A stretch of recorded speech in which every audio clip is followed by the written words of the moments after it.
Alright everybody, welcome back to the channel. My name's Nice Cyrus. I'll get this video started. So, past few days I've been playing Torchlight Infinite, and I've been having a surprisingly good time with it. So, I want to go ahead and say I am a Path of Exile player. I'm coming from Path of Exile, so you're going to hear a lot of comparisons to Path of Exile in this video. If that annoys you, sorry but not sorry. And you know, this game does share a lot of similarities with Path of Exile in a lot of ways, so it's kind of an inevitable comparison. But let's go and get into it. First thing, I do want to talk about the potential pay-to-win aspects of this game. You know, it's a big topic surrounding games like this. Obviously, I do want to go ahead and say, like, first of all, I don't think this game is pay-to-win. It has the pet mechanic where it's like you pull for a gacha, and you gamble for these pets, and you put them in the pack system, which is essentially an extra passive tree, and you get some, like, small passive modes basically, right? And these are things like plus 10% damage, or like plus 10% critical hit damage, or like 5 elemental resistance, or fizz damage reduction, or like drop rarity, right? Or drop quantity. I don't think there's drop rarity, but drop quantity. And things like this, right?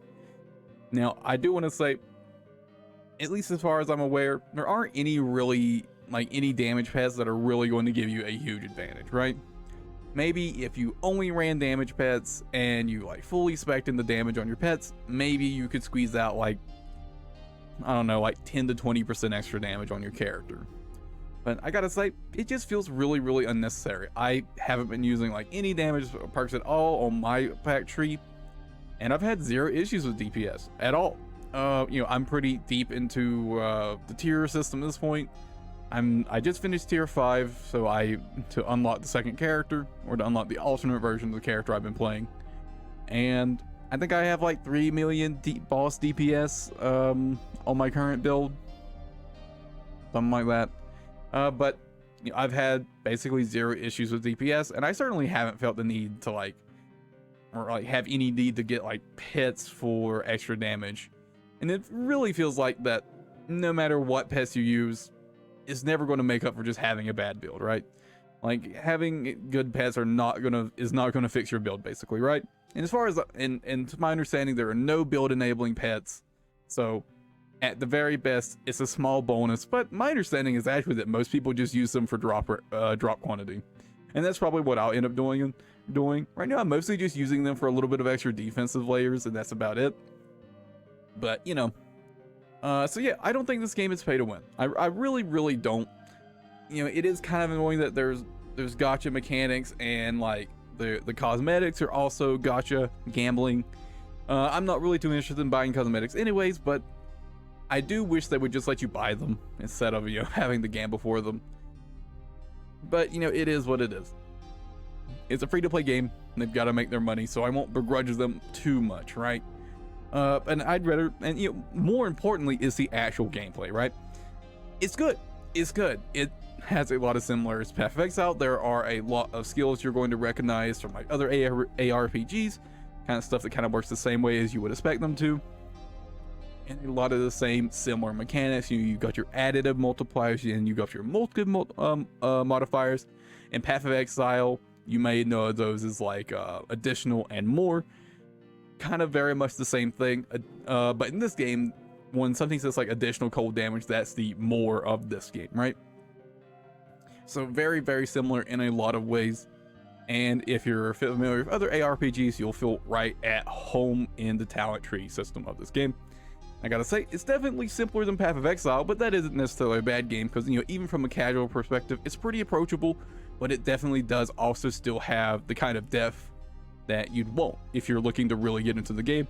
You can definitely pull off some really, really crazy stuff in this game by setting for all the right stuff. The depth is definitely there, but it's also approachable from a casual perspective. I feel like they've actually done a great job of balancing it, right? It feels good casually and at a high level. At least that's my impression so far. Again, these are my early impressions. Maybe my opinions will change, but so far, I'm liking the amount of depth and build challenge there is in this game. And it does feel nice to play an ARPG that's kind of got some similar depth to Path of Exile, but I don't feel the need to have an external third-party software open just to even attempt to make a build. And speaking of, This game does actually let you respec all the way up until level 80 as much as you want, completely for free. You could just respec your whole tree and tweak your build. And I gotta say, I've definitely been taking advantage of that. I think I stopped at level 79 and made like 4 or 5 different versions of my build, and just tried to feel what was best to me. And that's something I really wish Path of Exile would do as well. Just let you respec until like up to a certain point, maybe respec up until like Act 10 or something, or finishing the acts. The campaign also in this game is pretty short, and I gotta say, I actually do appreciate that. I got through the story in this game pretty quickly. I think like 5, maybe 6 hours. And that was me going relatively slow, right? I was picking up a bunch of stuff, even though I didn't really need to. I would say I was going pretty slow, and I got through it pretty quickly. And the transition into mapping, or the Nether Realm, as it's called in this game, was pretty smooth as well. This game works it's in some ways similar, but also different from Path of Exile, where instead of maps, you have these beacons, and these are essentially a map, but for a whole region, right? So you have this one beacon, and you can play on any map in that one region. And then you do so many maps in that region, and then you get to fight the boss of that region, right? Similar in a lot of ways to Path of Exile, but definitely streamlined a lot. And that's one thing I really want to say about this game. It shares so many similarities with Path of Exile, but it feels like it's took pretty much all the good stuff from Path of Exile and streamlined it. And that's a great thing. And and this game has really made me realize that there's so many things in Path of Exile that feel clunky or are annoying for no reason at all. And this game just does such a great job of streamlining all of them. Like auto looting. I know some people might be screaming heresy at the mere idea of auto loot in an ARPG, but God, does it make the experience so much smoother. And I only have the free-to-play version of the auto loot, which doesn't pick up like literally all the currency. So you still have to pick up some things yourself. But honestly, just the fact that I don't have to pick up most of the stuff, it just feels so good. Honestly, I wasn't really sure how I would feel about the auto loot until I actually experienced it myself. And God, it is so nice. It's just so good. It's so good. I really have been shocked at just how much smoother it has made the game feel compared to Path of Exile, right? Especially if you're playing like a mapping strategy in Path of Exile, you drop tons of like so-called bubblegum currency on the ground. You have to pick it all up, or you can just ignore it. I like to pick up stuff, so and it's actually part of the thing to me where I actually like the free-to-play version of the auto loot. Is that there's still stuff to pick up. It doesn't pick up literally everything for you. Obviously, it doesn't pick up gear, but just the fact that I had to pick up some of the currency myself feels pretty nice. And what else is there you can talk about at this point? In terms of positives, now there are a few negative aspects of this game I want to talk about. The UI. The UI is it's really bad. I'm gonna be frank. It's very clear that this is a mobile game from the UI, and like it shows. It shows. There are a lot of aspects of the UI that have just not been optimized for PC. They can feel really bad and clunky to use. Like, for example, if you're trying to look at items in your inventory, you have to click on the item. You can't just hover over it. And when you do, it can actually be really hard to get that item to go away, like go off your screen, because you have to like click off of it. But sometimes it just doesn't like to go away. The UI can be really, really clunky and frustrating to use sometimes. I would really like to see some improvements there. It's really sucks right now. And kind of getting into one of the other big gripes I have with the game so far is the locked heroes, right?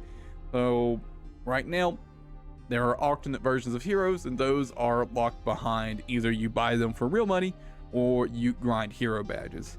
Now, maybe I'm wrong, but it seems like from what I can see in game, that except for the initial like 100 hero badges you get from like the event, like the starter event, it seems like getting an alternate version of a character is like a multi-season grind. And I admit that feels pretty bad, considering a season is, just like other games like this, 3 months, right? That feels really bad. Maybe there's other ways to get the hero badges that I just don't know about.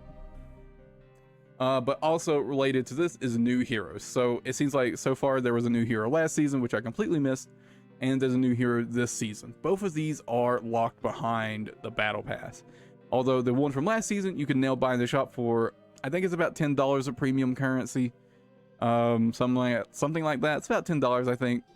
So you can buy that character, but she'll be free to play altogether, from my understanding, next season. So essentially, new characters are either locked behind a paywall or there's a 2-season wait. Now that I'm kind of mixed. On one hand, it's a free-to-play game. They'll be free eventually in just 2 seasons. So, to some extent, I'm fine with it. But to the other extent,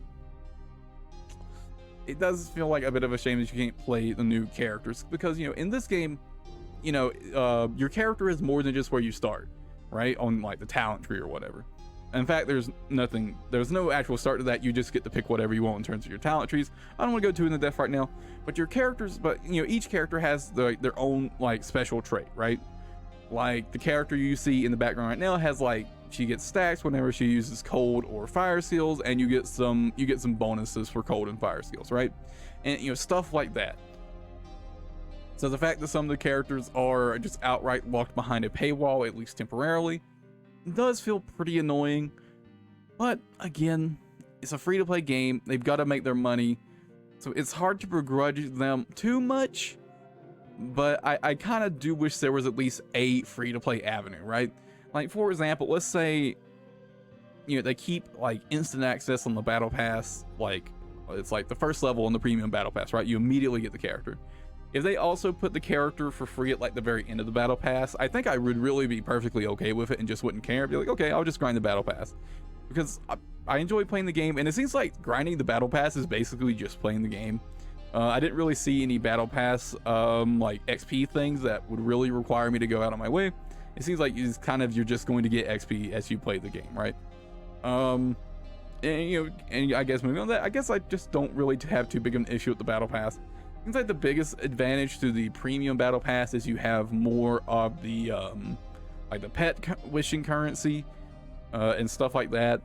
It didn't really seem like you really got too big of an advantage by paying for the premium battle pass, which I gotta say is quite nice. That I really went into this game expecting it to be, frankly, pretty pay to win, have a lot of pay to win aspects to it, but it does seem to have really exceeded my expectations there. Or I guess that's the wrong phrasing. That's just ended up not being the case, right? And in a gacha game like this, you kind of typically expect them to put in annoying mechanics that slow you down unless you pay. But I haven't really seen any of that in this game, except for the splash screens when you log in. Other than that, the splash screens of the cosmetics and stuff are annoying, but you click them off and they're gone, and it's no big deal, right? And I think that's about where I'll wrap up this video. Yeah, I've been having a really good time with the game. I don't know if it's going to become my main RPG, although I will admit, I'm certainly considering it. I'm considering making this my main ARPG over Path of Exile, just because of how much more streamlined it is to play.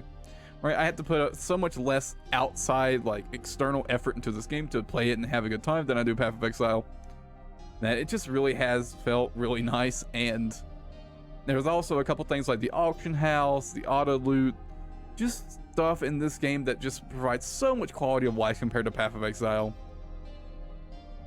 that it just feels really good to play. And maybe I'll switch. I don't know. I haven't decided yet. We'll see. But all I will say, if they just fix the UI, I will definitely switch to this as my main ARPG over Path of Exile. 100%. If they just fix the PC UI, 100% I'm switching. But yeah. If you guys have tried it or are interested in trying it out, let me know in the comments. What kind of builds you plan to play? What kind of builds do you play? And I guess I'll catch you guys in the next video. Until then, take it easy and have a good one, everybody.